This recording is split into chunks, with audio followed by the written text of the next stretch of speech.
Gusto nyo ba guys ng highest loan offers sa isang loan application? Syempre gusto nyo yung medyo mataas yung bigayan at syempre yung agad-agad ay release yung pera sa inyo, di ba? So dito guys, may bagong labas na loan application na nagsasabi na nagpapaloan daw siya ng 160,000 pesos. Yung loan term niya is talagang magugulat kayo kasi napakatagal. As in 240 days po at may interest rate siya na 0.08% per day. At yes, hindi ko na po papatagalin pa kung anong pangalan ng loan application na to. So, ito po is si Kiva. Kiva Cash Loan App Philippines. So, under siya guys ng Good Loans Lending Incorporation. So, as of now, meron po siyang 4.8 stars.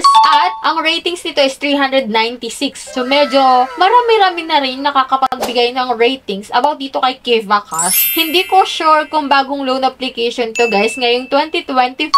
So, diba last year, which is neto lang, talagang maraming loan application na nagpapalit-palit lang po ng pangalan and then lumang loan application pala. Then kapag in-install mo, nag-download ka, nag-fill up ka, meron ka na palang account. So ito guys, check natin kung anong meron dito kay Kiva Cash at kung magkano sa 160,000 sa first time ang mauutang natin dito. Kasi diba, meron silang higher loan amount na ini-offer. So bago natin guys alamin at puntahan itong si Kiva Cash, kung gusto mo palang sumali sa aking weekly GCash giveaway, so every Monday po yung announcement. At yan, magma-Monday na naman guys. So, don't forget to click the subscribe button. I-like itong video na to at mag-iwan ka ng comment dyan sa comment section bilang entry mo sa ating pa-weekly GCash giveaway. And, every last Monday of the month, may isang mananalo ng aking pa-cellphone giveaway na pwede mo pong i-convert into cash. O, diba? So, dito guys sa ating channel, hindi ka lang po manunood ng mga reviews sa mga legit na loan application, kundi meron ka pang chance na manalo sa pa-GCash at pa-cellphone giveaway. And yan, if you're interested naman dito sa pag-uusapan natin na bagong loan application na si Kiva Cash, nako, keep on watching.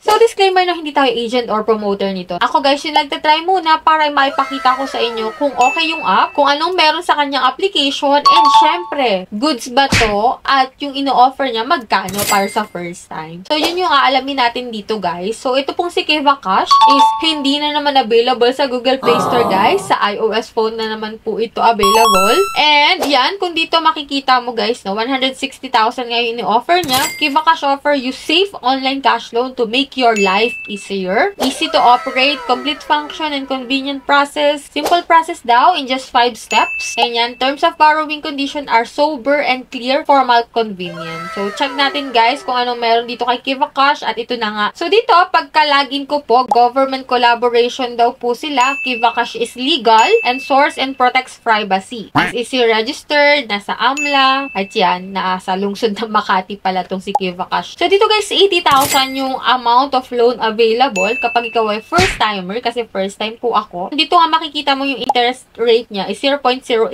per day at 240 days yung loan term. So check natin guys. Why choose us? Sabi dito, instant and lower rates, security and privacy, and flexible repayment daw tong si Kiva Cash. So tingnan natin guys, click natin yung apply now. Syempre, magla-login ka kapag meron ka ng account, then register po kapag wala ka pang account dito. And then pagka-register mo, hindi na siya 80,000 guys. 4,000 na lang po. At medyo bumaba yung interest rate niya ha. Naging 0.05% per day. Pero, kung makikita mo dito guys sa baba, may recommend loan sila na Bilis Pera, SafeLend, which is familiar sa atin. Which is, ito nga po yung mga loan application na papalit-palit lang yung name. And ito nga, Kiva Cash pa rin siya. Huwag muna tayong mag-assume kung ano meron dito. So, check natin yung apply now. And ito nga, no, makikita mo dito na si Bilis Pera siya talaga. So, si Kiva Cash is dating si Bilis Pera, dating si SafeLend, dating si Mabilis Pera, tama ba? Hindi ko alam kasi ang dami ng loan application na naglalabasan na papalit-palit lang ng pangalan. So, itong si Kiva Cash po is si Bilis Pera. If ever man na may account ka na dyan kay Bilis Pera, nako, check na may account ka na dito kay Kiva Cash. So, dito guys, kanina 4,000 yung offer niya, tapos ngayon biglang nag 2,000. Tapos, kung ayaw mo nang ituloy pa to kasi alam mo na yung loan term na 7 days lang, after 1 week, magbabayad ka na, huwag mo nang ituloy, no? Huwag mo nang i-click ng apply now. Pero dito guys, kung gusto mo pa rin ituloy, ito yung mga fill upan mo dito, no? Identity information, personal information, work, contact information, and bank card. And then, dito, pagka-click mo nung apply, nabago na naman yung loan amount. Napaka-confusing ng loan application na to. Pabago-bago. Hindi sila consistent do sa loan amount. So, dito guys, at the end, 4,000 pa rin pala talaga. And 7 days nga to guys. And dito sa 4,000, hindi 4,000 yung marireceive mo. Kundi 2,480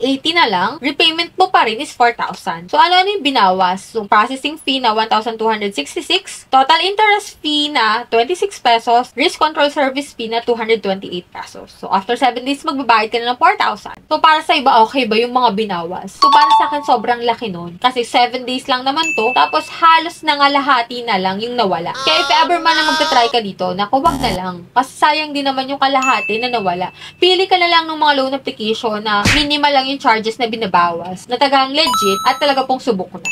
You can check dyan sa comment section and description box if ever man na gusto mong mag-try. So, optional lang naman po yun at hindi ko kayo pinipilit na mag-load. So, check the review first bago kayo mag-try. And ito nga si Kiva Cash din rin natin na dating si Bilis Pera nga. Ito nga, 4,000. Tapos 2,480 yung marireceive mo.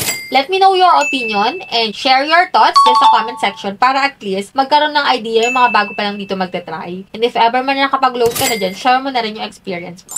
So, that's it. Yan lang yung meron dito kay Kiva Cash. And hoping ako na naliwanagan ka na ito ay si Bilis Pera. Nagpalit lang ng pangalan po na naging si Kiva Cash. So, that's it. Kung hindi ka pa dyan nakasubscribe sa aking YouTube channel at gusto mo yung mga ganitong videos, yung nagiging updated ka sa mga bagong labas. So, click na yung subscribe button. On mo na rin po notification bell. And that's it. Bye-bye na muna for now, guys. See you on my next vlog.